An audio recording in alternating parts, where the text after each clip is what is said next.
Hello everyone, কেমন আছেন সবাই? আশা করি অনেক অনেক ভালো আছেন আর সুস্থ আছেন। তো আজকে আমি বেসিক্যালি দেখাবো আপনারা ছাদের শাটারিং কিভাবে করবেন বা এর প্রসেসিং কিভাবে করবেন। তো এইটা আমি সম্পূর্ণ দেখাবো স্ল্যাব ছাদের শাটারিং। স্ল্যাব ছাদ শাটারিং করতে গেলে সর্বপ্রথম আপনাকে যে কাজগুলো করতে হবে কিংবা কাজ আগাইতে গেলে যে কাজগুলো করতে হবে, আগে নিজের জিনিসপাতিগুলো জোগাড় করে নিতে হবে, কাঠ বাস যা থাকবে ওগুলো প্রসেস করে নিতে হবে।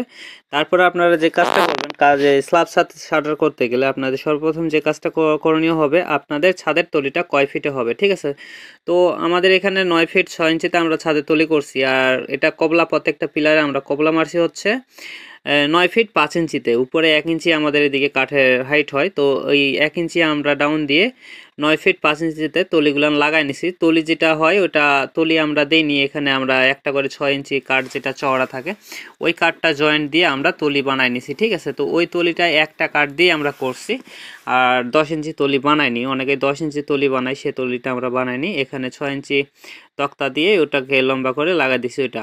আর আমরা যে বাটামগুলো জোড়া দিছি, এই যে টানা এখান থেকে ওই মুড়া পর্যন্ত সম্পূর্ণ বাটাম একবারে জয়েন্ট দিছি, মানে যত লম্বা ফ্লোরটা আছে ঠিক অত লম্বাতেই আমরা বাটামগুলো জয়েন্ট দিয়ে নিছি, ঠিক আছে? আর বাটামগুলো লাগানোর সময় আমরা যে কাজটা করছি, এই 3টা পিলার যেহেতু আছে, 3টা পিলারের মাঝ বরাবর আমরা 3টা করে বাঁশ লাগাইছি, ঠিক আছে? আর 3টা করে বাঁশ লাগানোর পরে আমরা নিচে 3 জনা ছিলাম, উপরে 3 জনা ছিলাম, এভাবে করেই শাটারটা করা হয়েছে। মোট 6 জন কাজ করছি এই স্ল্যাব ছাদে।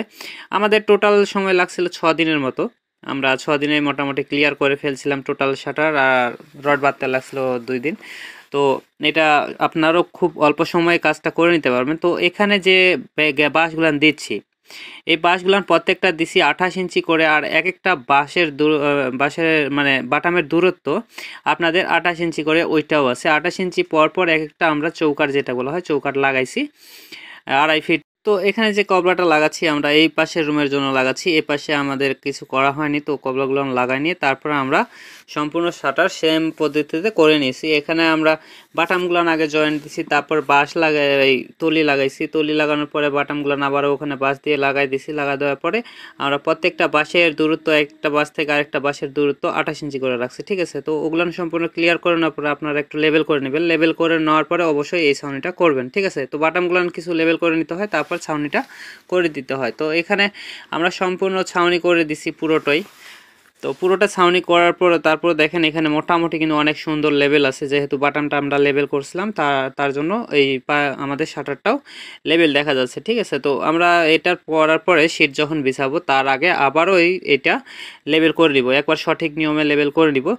আর কিভাবে সঠিক নিয়মে আপনারা লেবেলিং করবেন তার জন্য একটা ভিডিও আছে আমার চ্যানেলে, ওই ভিডিওটা অবশ্যই আমি লিঙ্ক করে দিব।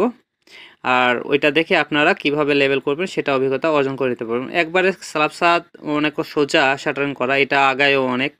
আর এটা শুধু কিছু সোজাসুজি প্রসেসিং থাকলে এটা আরও বেশি আগায়। তো আমরা এটা করে নিছি সুন্দর করে নেওয়ার পরে ওই যে আউটসাইডে কার্নিশ কিংবা ক্যান্টিলিভারগুলো আছে ওগুলো করে নিব। তো এখানে আপনাদের মেন মাথায় রাখতে হবে যে আপনাদের সর্বপ্রথম জোগাড় রাখতে হবে বাঁশ, তারপর জোগাড় করতে হবে আপনাদের বাটামগুলো জয়েন্ট দিতে হবে, তারপরে আপনারা উপরে এই পিলারের সাথে কবলাগুলো করে নেবেন। কবলাগুলো করে নেওয়ার পরে তারপরে আপনার প্রসেসিংয়ে লাগা পড়বেন, ঠিক আছে? তো এখানে তলির কোনো ঝামেলা নেই, এখানে শুধু আপনারা একটা 6 ইঞ্চি কাঠ যদি লম্বা করে গ্যাপ টু গ্যাপ আপনাদের 15 ফিট যদি গ্যাপ থাকে পিলার থেকে পিলার দূরত্ব, তাহলে 15 ফিট তলি জয়েন্ট দিয়ে নেবেন। আপনারা 10 ইঞ্চি তলি দিয়েও জয়েন্ট করে নিতে পারবেন, কিংবা আমাদের মতো 6 ইঞ্চি কাঠ দিয়েও এক করে নিতে পারবেন, ঠিক আছে? তো এখানে দেখে শুনে কাজ করবেন, অনেকটাই একটু রিস্কি হয় এই 6 ইঞ্চি তলিতে, তার জন্য একটু সাবধানে কাজ করতে হবে। তো আমরা কাজগুলো করে নিছি, আর এটা আমরা সাইড লাগাচ্ছি কার্নিশ। তো এটা হচ্ছে কার্নিশের জন্য আমরা আরেকটা বাটাম জয়েন্ট দিয়ে নিচ্ছি, তারপরে এখানে আবারও ছাউনিটা করে দিব, ঠিক আছে? আর আপনি যেভাবে কাজ করেন না কেন আর যেভাবে যান না কেন, আপনাদের অবশ্যই বাঁশগুলোকে সুন্দরভাবে জাম দিয়ে নিতে হবে, কারণ প্রত্যেকটা বাঁশ আপনার মেইন একটা বিষয়, ঠিক আছে? তো প্রত্যেকটা ছাদের জন্য বাঁশ আপনার মেন হবে, তার জন্য বাঁশটা একটু ঘন করে দেবেন, বেশি পাতলা দেবেন না। আর পারংগুলানো যে উপরে ছাউনি করবেন, ছাউনিগুলানো যেন ঘন ঘন থাকে, ঠিক আছে? খুব একটা দূরত্ব দিলে আপনাদের ছাদের শাটার খারাপ হবে। খারাপ হলে আপনার যে শীটটা দিবেন ওই শীটটা অ্যাঙ্গেল একটা নাই, আর ওই অ্যাঙ্গেলটা হইলে মনে করেন যে আপনার ছাদও আপ ডাউন করবে, ছাদ লেভেল হবে না। তার জন্য আমরা গ্যাপগুলান 5 ইঞ্চির জায়গায় 4 ইঞ্চি করে দিতে পারবো।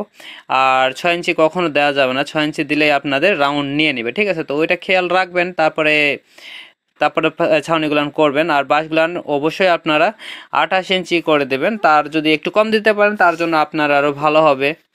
আর এখানে দেখেন পুরো শাটারটাই কিন্তু আমরা করে ফেলছি একবার পুরোটাই, কিন্তু ওই যে আমরা সম্পূর্ণটা রাখছি বাঁশ আর বাটামের উপরে রাখছি, এখানে কোনো তলির কারবার রাখিনি, ঠিক আছে। আর তলির ঝামেলাটাও না করিনি এখানে। ভিডিওটা আজকে এখানে শেষ করছি, দেখা হচ্ছে পরের ভিডিওতে। ততক্ষণ তো আপনারা সবাই একটু ভালো থাকবেন, আর অবশ্যই বেশি বেশি লাইক করবেন, কমেন্ট করবেন।